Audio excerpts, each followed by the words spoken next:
देवघर के त्रिकूट पर्वत पर हुए हादसे में भागलपुर के एक ही परिवार के बच्ची समेत 6 लोग फंसे थे।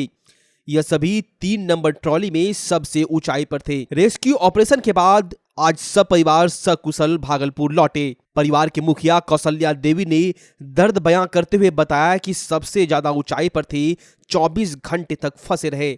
उम्मीद छोड़ दिए थे कि वापस भी जा पाएंगे, लेकिन सेना के जवानों के आने के बाद कल 4 बजे के करीब वापस लौटे। जब हम सभी निकल गए, उसके बाद हमारे आगे वाली ट्रॉली से एक लड़का गिर गया था। उन्होंने कहा, सरकार अगर व्यवस्था नहीं कर सकती तो इस तरह ट्रॉली चलाने से क्या फायदा है, अब कभी नहीं जाएंगे। सैनिकों का शुक्रगुजार हूं, सैनिकों ने मदद किया। बच्ची अनन्या ने बताया कि फंसने के बाद कुछ नहीं मिला, हम लोग प्यासे थे, लग रहा था नीचे गिर जाएंगे, लेकिन सेना के जवानों ने बचा लिया। वहीं सकुशल घर आने के बाद परिवार के सभी लोग खुश हैं और एक दूसरे को मिठाई खिला रहे हैं।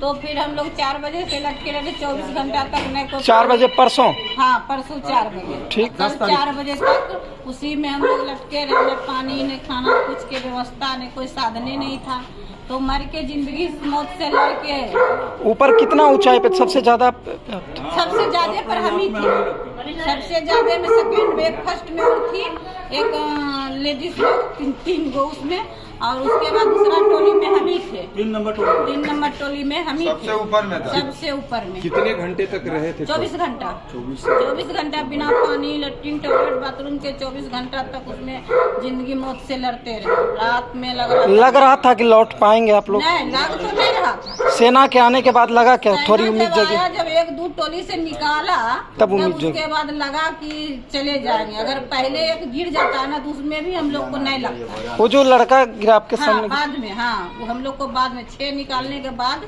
जब हम लोग को 6 को निकाल लिया तब तीसरा में गिरा है। हम लोग दूसरे टोली में थे, तीसरा टोली में थे, वो चौथा में था। चौथा से ऐसा कांड हुआ। कैसी स्थिति थी वहाँ की? स्थिति तो क्या बोले, मौते समझे, मौत और इससे झील रहे थे कि मतलब मौत जिंदगी से किसी तरह क्या बचने की उम्मीद है या नहीं है। लेकिन जब ऐसा स्थिति है कि जहाँ फंस गया आदमी और 1 बोतल पानी नहीं पहुँच सकता है, तो ऐसा चलाने से टोली बेकार है, उसको बंद किया जाए। हम तो इतने बोले। वापस लौटने की उम्मीद नहीं था। खो चुके थे हम लोग, तो 24 घंटा के अंदर में खो चुके थे। कि अब दूसरा रात किस तरह से बिताएंगे? जब 4 बजने लगा ना तब तो सोचे अंधेरा हो जाएगा। तब अब तो आप लोग कितने लोग गए थे? हम लोग 6 लोग। 6 परिवार। डिम्पल, नीरज कुमार, अनन्या राज, मुन्ना साहब और तन्नू राज, कौशल्या देवी। सब एक ही परिवार? हाँ, 6 हो गए थे। सब सकुशल अच्छे से वापस हो गए। शुक्रगुजार है सैनिक के कि सैनिक हिम्मत वाला था, उसका पूरा हाथ उठ कट गया एकदम पूरा। नेताओं का, वहाँ के नेताओं का कैसा मदद मिला था? नेताओं के मदद तो नीचा में काफी आदमी आए थे, नेता कमिश्नर कितने आए थे, लेकिन जब तक सैनिक ने आया तो अब कौन भेजा नहीं भेजा ये तो हम नहीं जानते हैं। लेकिन उतना आदमी आने के बाद क्या था हम नहीं जानते। तो ऊपर में लटक रहे थे, जिंदगी मौत से लड़ रहे थे। अब नीचा क्या हो रहा था वो हम नहीं जानते हैं। क्या हुआ, किसके थ्रू उतरे, किसके थ्रू, उसको धन्यवाद करते हैं कि जिंदगी आपस चलाया। घर आने के बाद जो है परिवार के जो सदस्य यहाँ पर थे वो खुश हैं? हाँ, खुश सब परिवार। हम तो वहीं पास में चले गए थे, वहाँ सब गए थे। सब वहाँ 4 व्हीलर करके सब आर्मी का बहुत सहयोग था, वहाँ सब लगा हुआ था। लेकिन साधन नहीं बनाया है वहाँ कुछ जाने आने के, तो क्या करिएगा। ट्रॉली में जब फंस गई थी तो क्या सोच रही थी, मन में क्या विचार आ रहा था, क्या सोच रहे थे आप? वो अंकल सब आए तो वो लोग बोले कि हम लोग पहुँचा देंगे। तुम जब ट्रॉली में फंस गई थी तो क्या सोच रही थी, क्या मन में ख्याल आ रहा था? कुछ नहीं आ रहा था, जैसे लग रहा था अब नीचे ही चले, अब नीचे चले जाएंगे।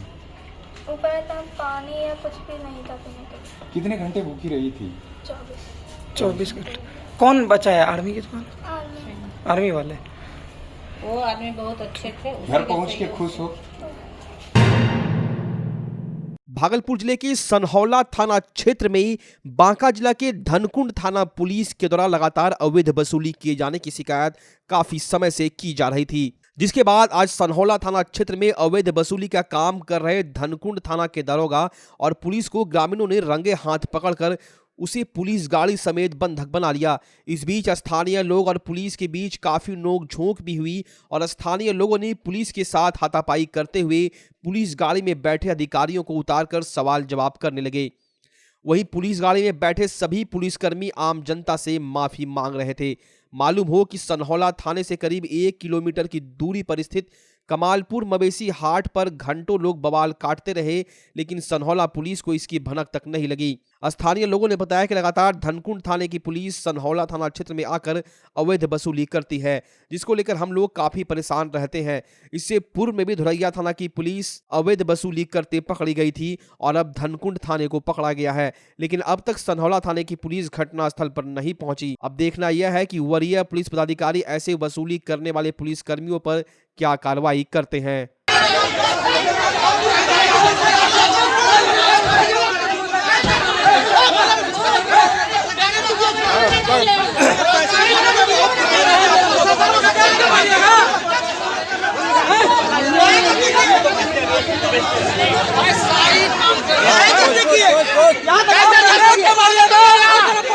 धनकुंड से कैसे पहुंचा? क्यों पहुंचा धनकुंड से? धनकुंड से कैसे पहुंचा?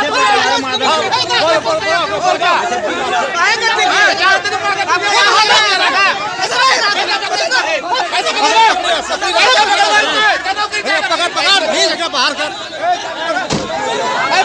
वीडियो बना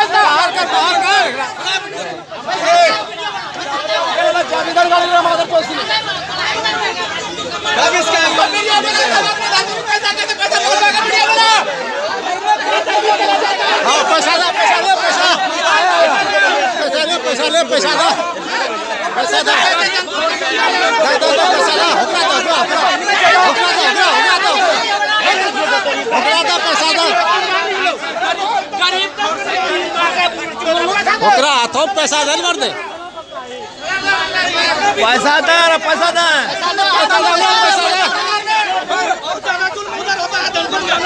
गाड़ी लगा लगा के कहीं मारता है सबका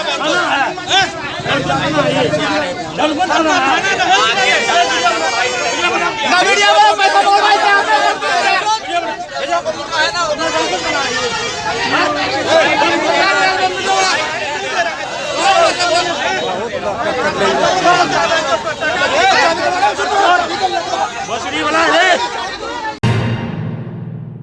भागलपुर के सबौर के नजदीक गंगा नदी में 2 दोस्त नहाने के दौरान डूब गए। एक किसी तरह तैरकर बाहर निकल पाया, वहीं दूसरे की खोजबीन जारी है। एसडीआरएफ की टीम तकरीबन 2 घंटे तक कड़ी मशक्कत की, फिर भी निराशा हाथ लगी। उसके बाद कुर्सेला के 3 मछुआरे युवक की खोज में लगे हुए हैं। बताते चले दोनों दोस्त सबौर के ब्राह्मण टोला का रहने वाला बताया जा रहा है। सूरज कुमार झा तैरकर बाहर किसी तरह निकल आया, लेकिन साकेत भारती का पैर गड्ढे में जाने से वो तेज धार में बह गया, जिसकी खोज अभी भी जारी है। वहीं परिजनों में मातम का माहौल है। खबर लिखे जाने तक युवक का पता नहीं चल पाया।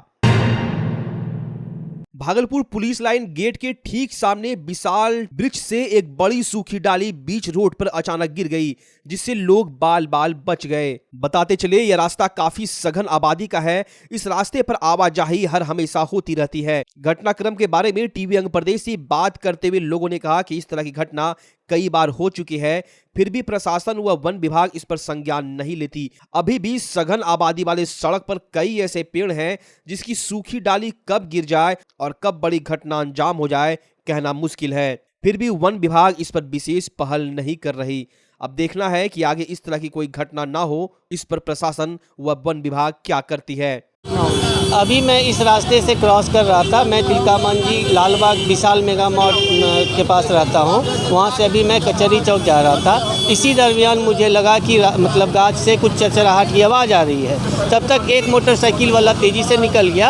अब मैं जब क्रॉस करना चाहा तो तब तक बीच में ही एक मतलब मैं बाल बच गया। और ये पूरा जो है सो इसकी लापरवाही वन विभाग की लापरवाही दिखती है, यहाँ के प्रशासन की लापरवाही दिखती है कि इतने जान माल की क्षति होते हुए भी वन विभाग इस पर ध्यान नहीं दे रहा है। पहले भी घटना हो चुकी है, कई बार घटना हो चुकी है। कचहरी कैंपस में घटना हो चुकी है, वहाँ पर 2-3 लोग शायद मर भी चुके हैं। इसके पहले मनाली में भी घटना हो चुकी है। तो इस सूखे डाल के कारण, इस वृक्ष के कारण कितनी बार घटना हो गई है। तो ध्यान देता है। नहीं, कोई ध्यान ही नहीं है। लोगों के जीवन से प्रशासन को क्या मतलब है, विभाग को क्या मतलब है? जिसका जान जाता है वो उसका जान जाए। विभाग अपना कान में तेल देके सोई भी रहती है। मंगलवार को जगदीशपुर अंचल कार्यालय में Bihar cooperative credit society limited में निदेशक मंडल के पद के लिए नवनिर्वाचित 12 सदस्यों को जगदीशपुर के प्रखंड विकास पदाधिकारी तरुण कुमार केसरी के द्वारा प्रमाण पत्र दिया गया। वहीं 12 सदस्यों ने अध्यक्ष पद का चुनाव किया, जिसमें अध्यक्ष पद के लिए नीतीश कुमार ने अपना नाम दाखिल किया।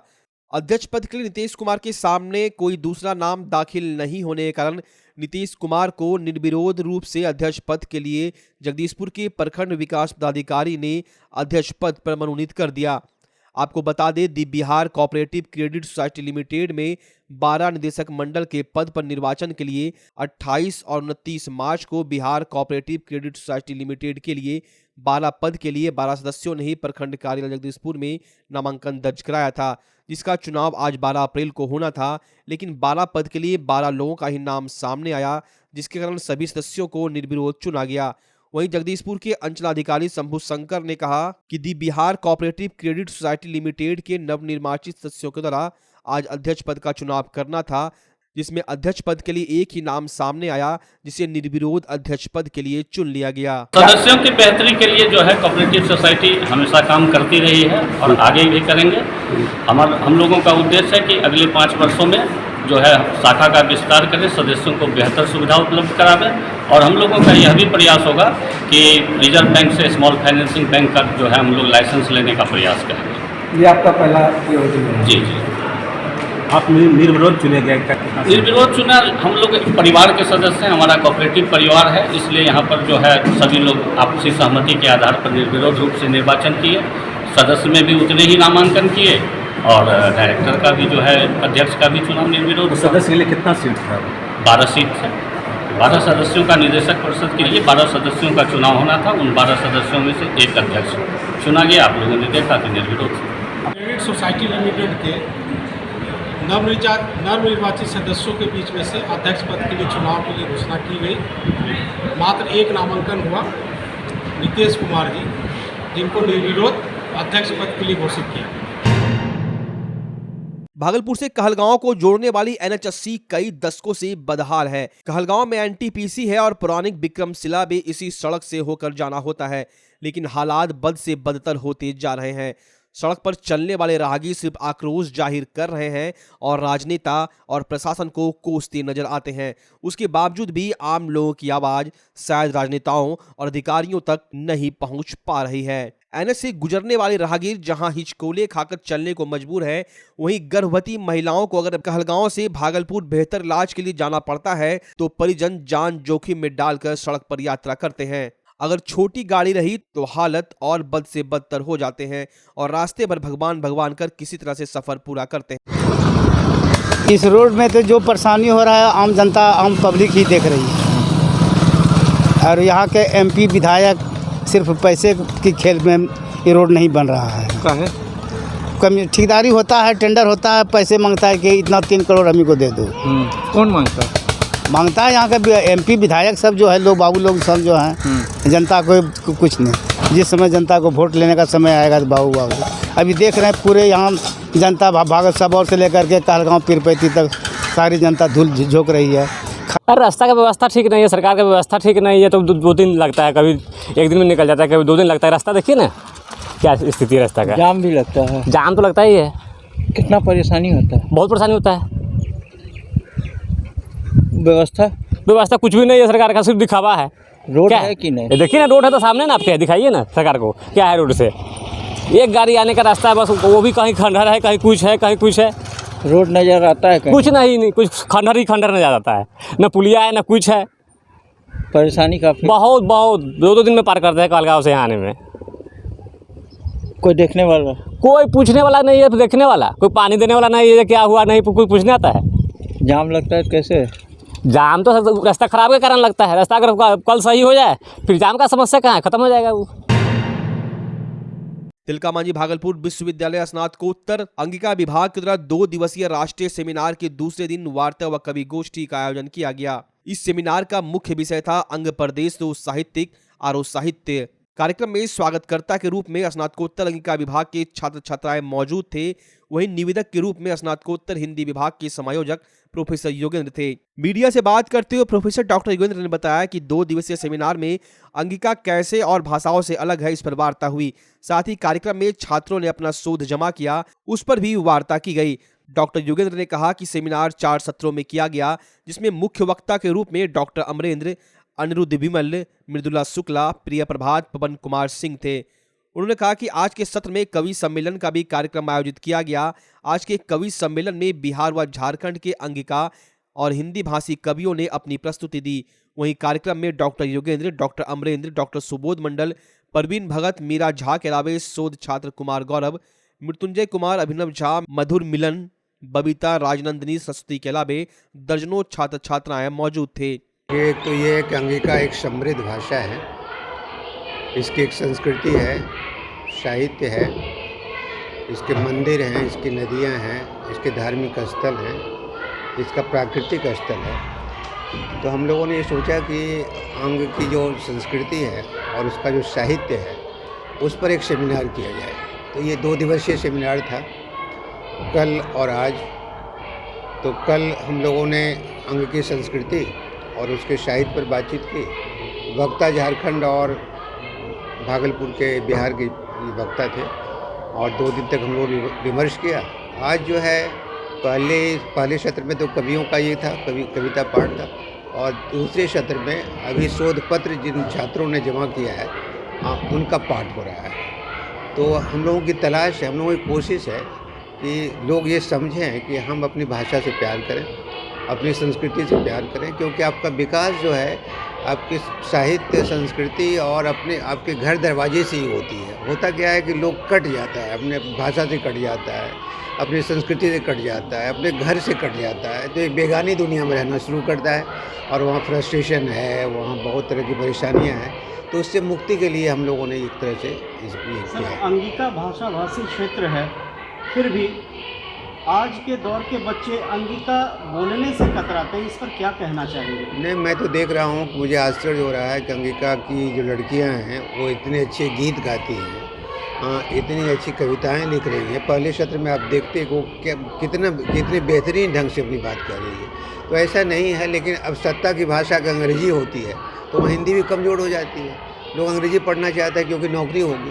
तो वैसे ही अगर अंगिका में नौकरी मिलने लगे तो देखिएगा इस पर पढ़ने वाले लोग बढ़ जाएंगे। तो सत्ता का जो ख्याल होता है, सत्ता के जो तौर तरीके होते हैं, उसके कारण से ये परेशानी होती है। आज कवि गोष्ठी हुई, कहाँ से आए थे? ये जो कवि आए थे वो बिहार के तो थे ही, झारखंड के भी कई कवि थे। तो एक तरह से कहिए कि हमारी भाषा ही एक झारखंड और ये क्या कहते हैं बिहार की भाषा है। तो बाहर से कवियों का आना तो संभव होता नहीं है। अगर हम चाहें भी तो अंगिका में तो काम करते नहीं हैं। अंगिका में जो काम करते हैं वे सारे कवि थे जो आज कविता पाठ हुआ। शहर के कई इलाकों में पानी के लिए त्राहिमाम मचा हुआ है। गर्मी आते ही पानी का लेयर नीचे जाने लगा है, जिस कारण शहर के चौक चौराहों पर भी पानी की समस्या उत्पन्न होने लगी है। कई दिनों से भागलपुर पूर्वी रेलवे स्टेशन परिसर के आसपास के दुकानदारों, रिक्शा चालकों, ऑटो चालकों, टोटो चालकों एवं राहगीरों को जल संकट की विकराल समस्या से गुजरना पड़ रहा है, लेकिन आज तक ना किसी जनप्रतिनिधि ने इसकी सुध ली है और ना ही किसी समाज सेवी ने। इस बीच कुछ दिन पूर्व सभी दुकानदारों और चालकों ने मिलकर इसकी सूचना युवा समाज सेवी विजय कुमार यादव को दी। सूचना मिलते ही विजय कुमार यादव मौके पर पहुंचे और जल्द बोरिंग कराने का आश्वासन दिया। इसी कड़ी में आज पूर्वी रेलवे स्टेशन परिसर के श्री 108 चिंता हरनेश्वर मंदिर में बोरिंग कराने का कार्य शुरू किया गया, जिसका विधिवत उद्घाटन युवा समाज सेवी विजय कुमार यादव द्वारा नारियल फोड़कर किया गया। मौके पर स्थानीय निवासी ज्योतिष मंडल ने हर्ष जताते हुए कहा कि सुख में तो सभी साथ आते हैं, लेकिन जो दुख में साथ आए वही असली नायक है। साथ ही इस नेक कार्य के लिए वहां मौजूद सभी लोगों ने युवा समाज सेवी विजय कुमार यादव की खूब सराहना की और आभार जताया। विजय भैया का बहुत तहे दिल से स्वागत, एकदम धन्यवाद करता हूं, क्योंकि भागलपुर रेलवे स्टेशन के अंदर में पानी है, पहाड़ में पानी नहीं है। और बाहर के जनता को देखते हुए विजय भैया ने यहाँ जो पानी की व्यवस्था की है, मैं उसके लिए तहे दिल से शुक्रिया अदा करना चाहूँगा। और मैं जनता से भी अपील करता हूँ कि हमारे समाज सेवी विजय यादव होता है कि दुख में जो है जो साथ दे दें वही सड़कों पर ही है। यहाँ श्री श्री 108 चिंता हरनेश्वर मंदिर स्टेशन परिसर में विजय यादव समाज सेवी के द्वारा बोरिंग का उद्घाटन किया गया है, जिसमें कि यहाँ कम से कम हजारों दुकानदारों को पानी का किल्लत होता था। आज वह व्यवस्था पूर्ण रूप से हो गया है और कितने यात्री पानी के अभाव में जो है इधर उधर भटकते थे, जो यहाँ सभी को मूलभूत सुविधाएं, पानी की सुविधाएं मिलेगी। आज हम लोग श्री श्री 108 चिंता हरनेश्वर मंदिर कमेटी के तरफ से समाज सेवी विजय यादव का धन्यवाद।